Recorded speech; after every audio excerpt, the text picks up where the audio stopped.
The moment Kal Ravaran, the Alpha King, entered the hall, time seemed to slow.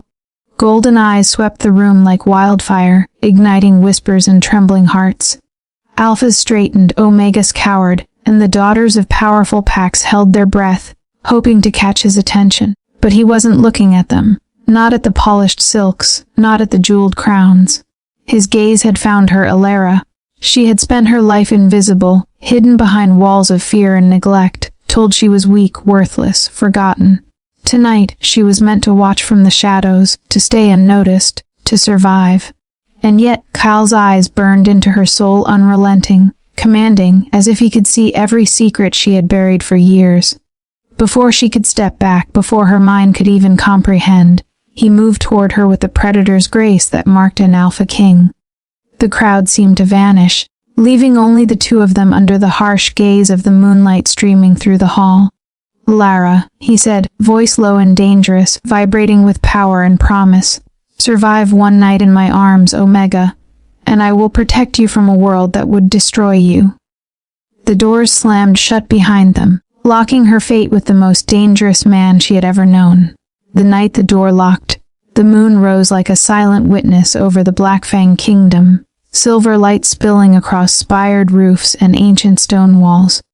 Tonight was meant to be a celebration, a mating trial night where alphas would choose, Omegas would be claimed, and fate would be sealed under the laws of the pack. For Alara it was meant to be a night of survival.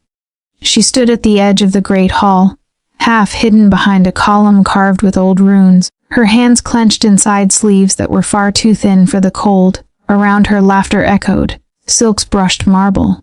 Power filled the air, dominant, intoxicating, terrifying. Omegas like her were never meant to stand in the open. "Don't draw attention," her step-aunt had hissed earlier, tightening the ribbon at Alara's throat until it bit into her skin. "If the Alpha King notices you, you'll ruin everything." Everything, of course, meant her daughter's chances. Alara lowered her gaze the way she had learned to do since childhood, since the night her parents had died in a border war and she had been taken in, not as family but as a burden. An Omega without backing, without protection, without value. That was what they believed. The drums thundered, the doors at the far end of the hall opened, and the world changed. Silence fell, not because anyone commanded it, but because instinct demanded it. Alpha King Kal Ravaran entered with the calm dominance of a storm that knew it would destroy everything in its path. He was taller than any wolf in the room, broad-shouldered, dressed in black leather and silver armor etched with the crest of the Crown Pack. His presence pressed down on every chest, a reminder of why he ruled all territories from the Frost Cliffs to the Ash Plains. His golden eyes swept the hall. One by one, wolves bowed. Alara tried to shrink further into the shadows. Too late. Kal's gaze stopped. Not on the jeweled daughters standing proudly at the center. Not on the ambitious alphas watching him closely. On her, the pull was sudden, violent, like a thread snapping tight between their souls. Alara's breath caught painfully. "No, please not me." Kyle felt it too. His spine stiffened. His wolf surged roaring inside him, awakened by a scent that should not have been here, soft, wild, aching. Untouched, terrified. "Mine," his wolf growled. He took one step forward. Alara stumbled back. The hall erupted into whispers. "Who is she?" "An Omega." "Why is the king looking at her?" Kal ignored them all. He crossed the distance between them in long strides and stopped directly in front of Alara.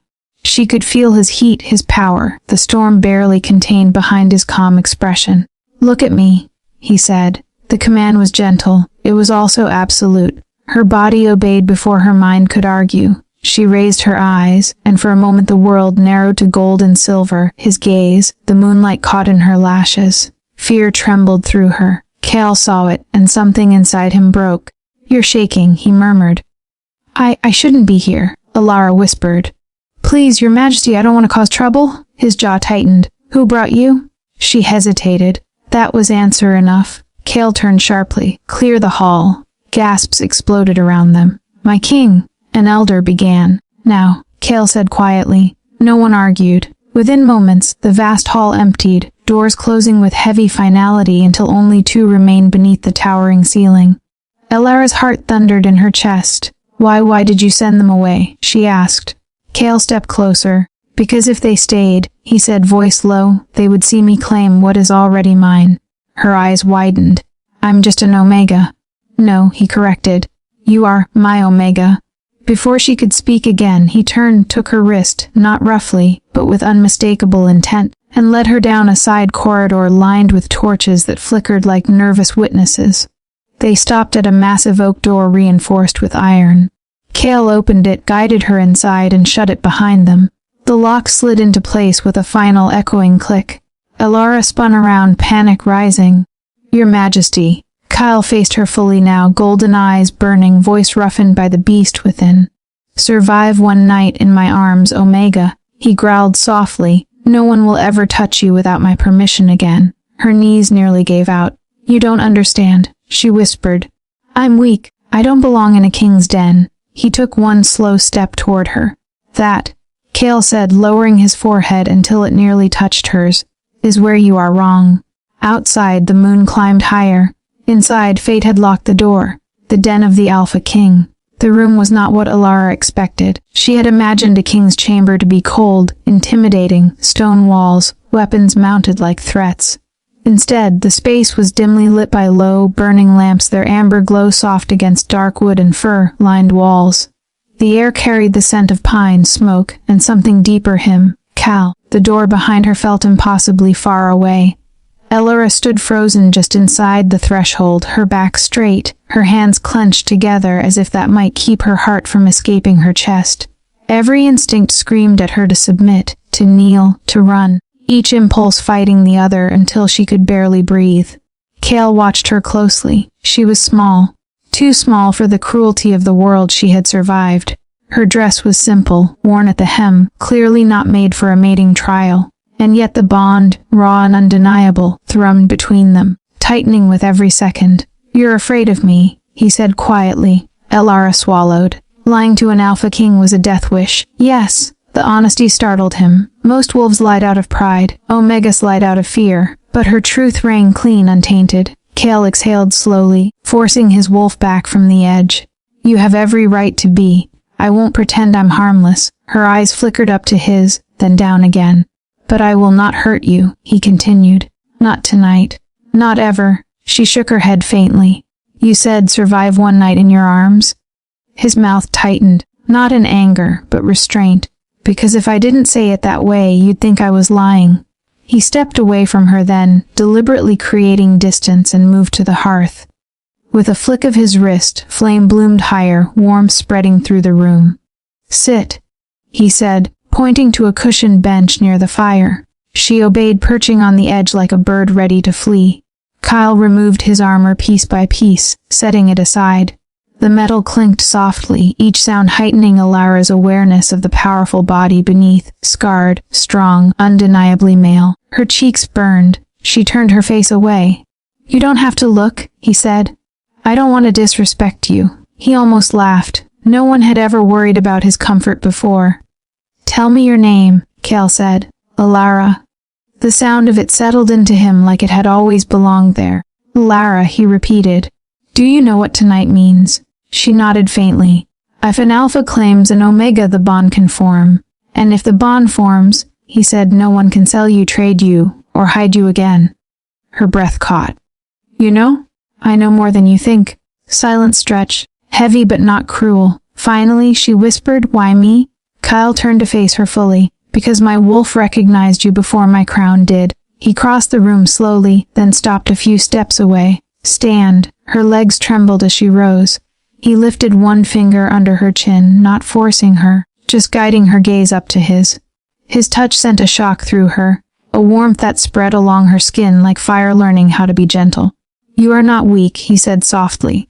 You've survived neglect, cruelty, and silence. That takes strength most alphas don't have. Her eyes burned. No one has ever said that to me.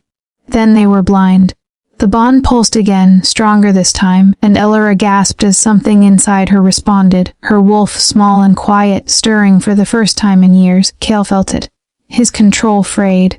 He stepped back abruptly, turning away, fists clenched. I need you to understand something, he said roughly. If I pull you into my arms now, I don't know if I'll be able to let go. Fear and longing twisted together in her chest. Then why lock the door? He looked over his shoulder, golden eyes dark. Because if I hadn't, he said, they would have torn you apart before morning. Her heart pounded. Slowly, hesitantly, she took a step toward him. Then let me stay, she whispered. Just tonight. Kyle's breath shuddered. He turned, closed the remaining distance, and wrapped his cloak around her shoulders, enveloping her in warmth and scent and safety. Just tonight, he agreed, voice low and dangerous and tender all at once. Outside, the wind howled against the towers. Inside, an Omega leaned into an Alpha's chest, for the first time in her life, not in fear, but in fragile trust. And somewhere deep within both of them, the bond waited. The storm between them. The fire crackled, casting flickering shadows across the walls, painting them gold and bronze.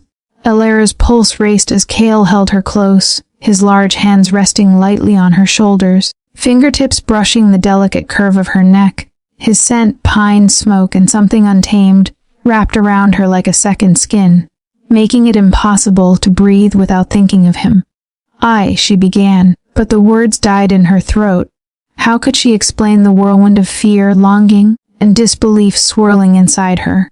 Kale tightened his embrace just slightly, not enough to hurt, but enough to ground her. His golden eyes softened, a glimpse of the Alpha King behind the predator. It's all right, he murmured. No one will touch you tonight. You're safe. Safe, the word made her heart ache. She had never been safe, not with her stepmother, not with the world. But here, in his arms, even the cold stone of the castle seemed distant, irrelevant. She pulled back just enough to look at him, her hands brushing over the rough edges of his cloak. Why me? She whispered again, desperate for an answer that didn't exist in any logic. Kale's jaw tightened. Because you survived. His voice was low, roughened with a wolfish growl that made her shiver. Because when I smelled you, I knew my pack needed you. Not because of power. Not because of duty. Because you are meant for me. Alara's knees wobbled. She wanted to run. She wanted to scream. She wanted to throw herself into his arms and never let go. She did none of those things, and instead stood frozen, caught in the gravity of his words, the intensity of his gaze.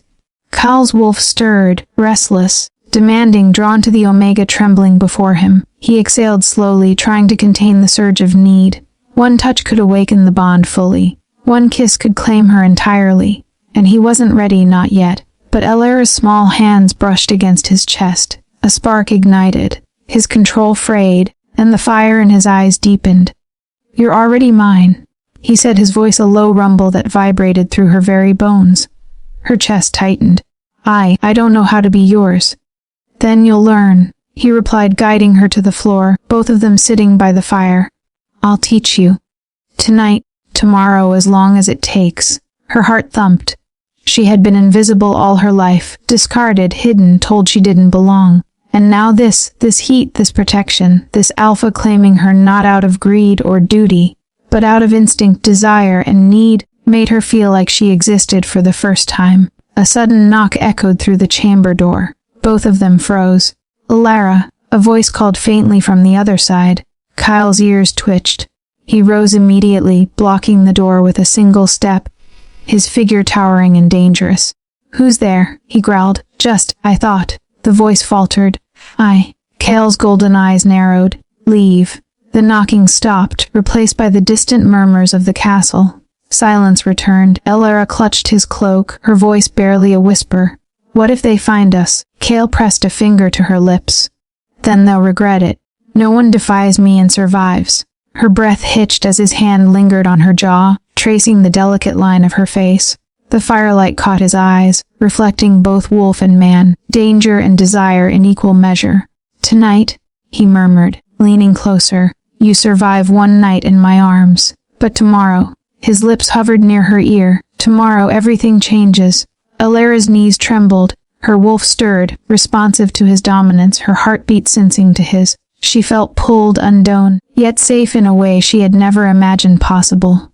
And then he lowered his head, brushing his forehead to hers, the connection intimate and electric, a promise and a challenge all at once. Outside, the storm raged, wind howling through the towers, lightning splitting the sky.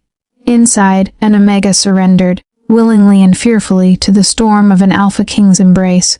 Secrets in the shadows. The wind shrieked against the tall stone walls of the Black Fang castle, rattling windows and stirring the torches along the hallway outside.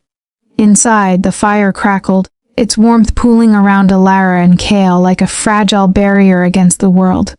Yet the warmth could not mask the tension that hummed between them, like static before a storm. Kale stood, pacing slowly in front of her, each movement deliberate, his eyes never leaving her. "You need to understand something, Alara," he said, voice low, commanding. "Tonight isn't just about claiming you. It's about protecting you and training you to survive the dangers of my pack." Her brows knitted. "Training? I don't know anything about pack life. I am just an Omega who—" "You survived on cunning," he interrupted sharply. "You hid when others would have exposed you. You endured cruelty without breaking. That is survival, and that is why my wolf recognizes you. You have fire in you, small, quiet, but potent." Her heartbeat thundered. He spoke of her strength in a way no one had ever done. Even her stepmother had never acknowledged her. Even her lost parents had not seen it. Kyle's gaze softened, just slightly, and he approached again. "But strength alone isn't enough.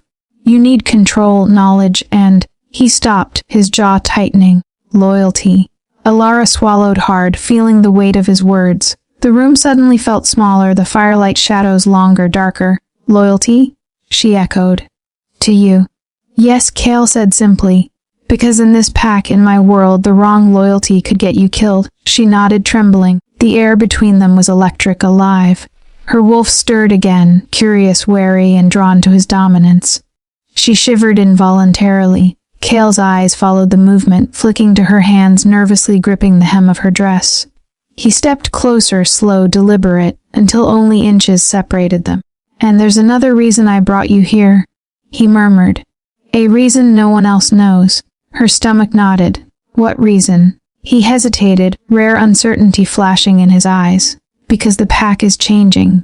Threats are rising and you are connected to something important. Something that could tip the balance of power." Her throat went dry. "Me how?" Cal exhaled slowly, a wolfish growl vibrating in his chest. "I don't know yet," he admitted. "But my wolf knows, and if my wolf senses it, it's true. You're part of the destiny I cannot ignore." Alara's mind reeled. She had spent her life hidden, invisible, insignificant. And now, in the span of hours, she was pulled into the center of an Alpha King's world, a web of power and danger she barely understood. Her wolf whimpered softly, reacting to his dominance, and she felt an undeniable pull toward him. She wanted to run, she wanted to hide, and yet she wanted to stay. Kale saw it, of course. He reached out and brushed a strand of hair from her face, tucking it behind her ear. His fingers lingered, warm and commanding. "You will stay," he said. "Because the moment you leave this room, the world will try to claim you again, and I will not allow that." Alara's breath caught. She opened her mouth to reply but found no words. Instead, she let her eyes meet his, searching, questioning, and silently agreeing. Cal stepped back slightly, giving her space, but the firelight reflected off his eyes, golden and intense, almost predatory. "Tonight," he said, his voice a low rumble, "is yours and mine. Only survive until dawn in my arms, and I promise you'll never be alone again." Her wolf stirred, her heartbeat synced with his. She nodded faintly, almost imperceptibly. "I'll survive," she whispered. Kyle's lips curved into a half-smile, half-snarl. "Good, because one night is only the beginning." The fire flared, casting long shadows over the room. Outside, the storm raged on. Inside, two wolves, one alpha, one omega, stood at the precipice of destiny, hearts and fates entwined. Midnight confessions. The storm outside had grown violent. Lightning split the sky, illuminating the high windows of the chamber, thunder shaking the walls like the heartbeat of some giant predator. Inside, the fire flickered against Kale's sharp features, his golden eyes watching Alara as she sat nervously on the floor near the hearth. "I need to know," she whispered, voice trembling slightly. "Why me, why now? I don't even belong to a pack. I've never—" "You belong to no one yet?" Kale interrupted, kneeling before her. His presence was overwhelming, commanding yet intimate. "But my wolf knows what it wants. And right now it wants you." Her breath hitched. The words were simple, brutal, and terrifying. She had never imagined that someone as powerful as Kael Raverin, the Alpha King who commanded entire territories, whose name alone made rival packs shiver, would want her. And not in a distant, possessive way, but in the way that burned through her chest and ignited her own hidden wolf. "Kael," she murmured, reaching out, unsure if she dared touch him. He leaned forward, brushing a fingertip along her jawline. "Lara, my wolf senses strength in you I haven't felt in centuries. You survived neglect, cruelty, being unseen, and yet you're here, trembling and still willing to face me. That is more than courage. That is fire." Her pulse raced, and her wolf whimpered, nudging her forward with instinctive need. She couldn't explain it, but she wanted to lean into him, to let the warmth of his body and the dominance of his presence claim her fully, even if just for this night. Kael's hand traced her collarbone, the contact light but electric. "Tell me your fears," he said, voice low, nearly a growl. "I need to know what I'm protecting you from." Alara hesitated, then whispered, "I am afraid of being worthless. Afraid of being forgotten. Afraid that no matter what I do, I'll always be nothing." For a moment, Kael was silent, his jaw tight. Then he closed the distance, pressing his forehead to hers, the warmth and scent of him enveloping her. "You are everything," he growled softly. "To me, you are everything. And if anyone tries to take you, they will regret it. I will not allow it. Not tonight. Not ever." Her wolf responded immediately, drawing her closer to him instinctively. She rested her hands against his chest, feeling the thunder of his heartbeat, the raw strength beneath the surface, the quiet danger. "Kael," she whispered, her voice fragile, "what happens after tonight?" He pulled back slightly, his eyes dark and molten. "After tonight, everything changes. You will know the bond, my pack will know the bond, and the world will know you are mine." Alara's breath caught. The gravity of the words pressed against her chest like heavy stone. And yet, amid the fear, she felt something new. Belonging, safety, desire that was no longer shameful but a lifeline. Kael leaned in, his lips brushing the edge of her ear. "Do you trust me, Alara?" Her wolf stirred, wild and responsive. Without thinking, she nodded. "Yes, good," he murmured, lowering his lips to her forehead. "Then survive one night in my arms, and I will make certain you are never alone again." Her heartbeat raced. She could feel the predator and protector in him, the alpha and the man, the wolf and the king, all entwined with her trembling form. One night, that was all he demanded. One night of survival, of trust, of closeness. But even in her fear, she knew it would not be just a night, not for them. Outside, the storm raged on, a mirror of the tempest building between them. Inside, the den of the Alpha King was no longer just a chamber, it was a crucible, forging the bond of a king and his omega under the fury of wind, lightning, and unspoken desire. Alara leaned into him instinctively, trembling yet resolute, and Kael's arms tightened around her, golden eyes blazing with possession and promise.